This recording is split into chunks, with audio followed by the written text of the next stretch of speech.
Hi there, it's only me again, and this video is going to be about food noise. So I've struggled with my weight probably ever since I've known, since I was a kid. I used to, wouldn't say get bullied, although I did get bullied, but I wouldn't say it was for my weight. I probably had comments, people used to name call, as you do as your kids, like you don't think about it too much when you're younger. I've probably done it myself. But it stays with you more than you realise, and it goes into adulthood. And everyone can probably testify to that. And it's subconscious, you don't overthink it, but it's probably there and it's probably stayed there in the brain. I wouldn't say I'm massive. Look at me. People will go, "What's he talking about?" But it's that in your brain, how you feel when you look at yourself in the mirror. It's hard to describe to people. Everyone feels different. Some people may not feel it as much, or they might get bigger and then start feeling it, or they may even be like, there's so many illnesses out there to do with, dysmorphia about your body, how you look. And my issue is I'm consistent for a long time, so I can literally go bang. One day I can fast for like 20 hours a day, eat one in a couple of hour window, and I can do that consistently, say for a month, and lose loads of weight. I did it recently and lost 10 kg, and then one day something, whatever it could be, it could trigger, and then it could be I have like a little piece of chocolate, and then it's like, oh, okay, yeah, I'm feeling good, I've done well, deserve this. Next day, same again. Next day, same again. One night, I can buy a big bar like that, and then I'll go to the shop and I'll buy a massive chocolate yogurt trifle or something. And then I'll continue that for the next 6 to 8 weeks, and then I'll go, I'm back where I started. And it's disappointment, and it starts eating at you, and I'm like, oh my God.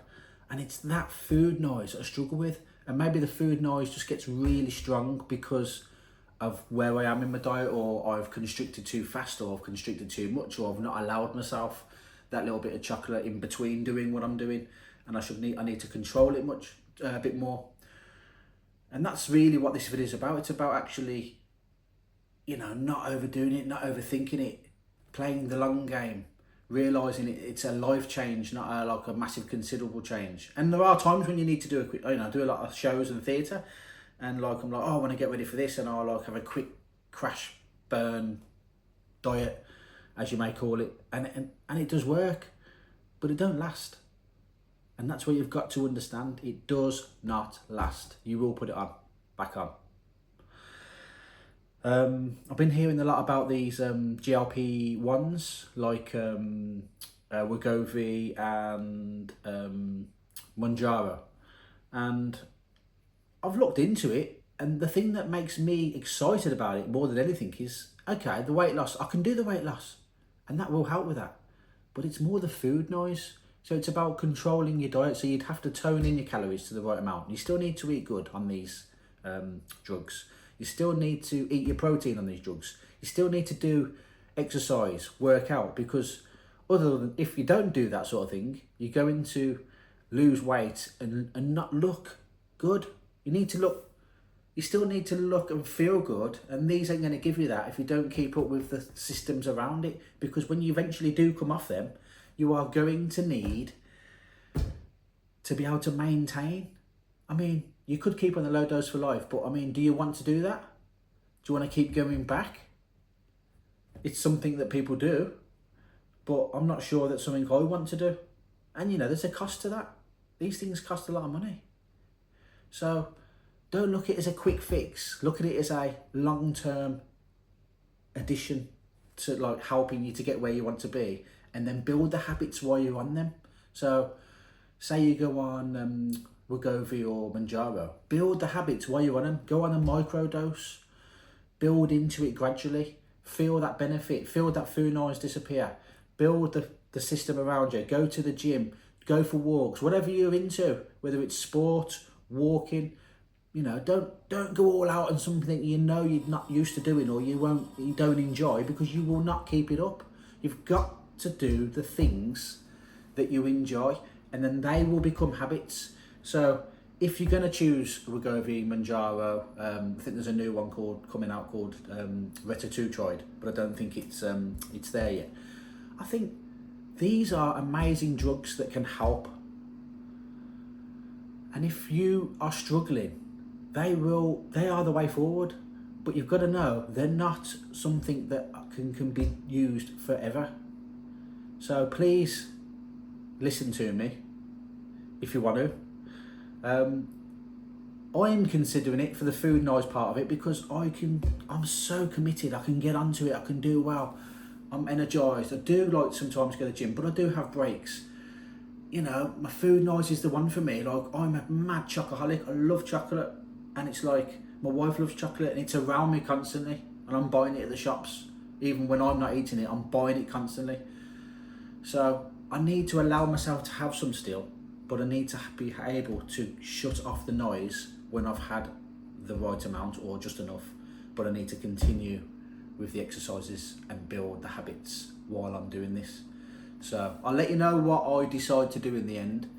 But yeah, my whole life has been a circle of gaining weight, losing weight, gaining weight, losing weight, which is basically not a bad thing, because it's kept me kind of an average, and my job is quite active. So I feel lucky in that way, because I tell you one thing, if I was a office worker, or I was like in a job where you didn't move much, I would be enormous, because the food noise would not change, but the movement would, unless I really actively pushed on that side of things, where luckily with my job, I don't have to actually push. I'm not literally active all the time, but it doesn't build structure, doesn't build a balance of like, you know, core. You need to still do things like stretch, you know, as I'm getting into my 47, approaching 50, I need to do things like yoga to push out my my muscles, my joints. These are the things now I need to start looking after, because keeping your muscle is so important as you get into your later life, because it will prolong your life, because your muscle is what protects the rest of your body. And when you have these falls as you get older, you will be able to recover from them so much faster. So sorry about me ranting on. I am passionate about this subject, and it's been a struggle of mine, and I just wanted to share that with you. And there will be future videos on it about things that I do, and also things that I am struggling with, and things that when I fail and when I succeed. And that's what this channel's about. It's about showing you how I'm getting on, what I'm doing, where I'm succeeding, where I'm failing. So then you can literally look at that and go, it's the same as me, that is, or oh, I do that, but I do that, and it's a bit different to me, but if I do that and I'm thinking that, I'm like, yeah, that's it. That's what this is about. So yeah, please subscribe, follow, give me a like, whatever these YouTubers say. So yeah, I just do it because I'm hoping to help as many people as I can, as well as myself, and just rant on like this most days. But thank you for listening, and I will catch you guys tomorrow, or you person, if anyone's watching. Or if no one's watching, I hope one day someone will. Thank you very much. See you soon.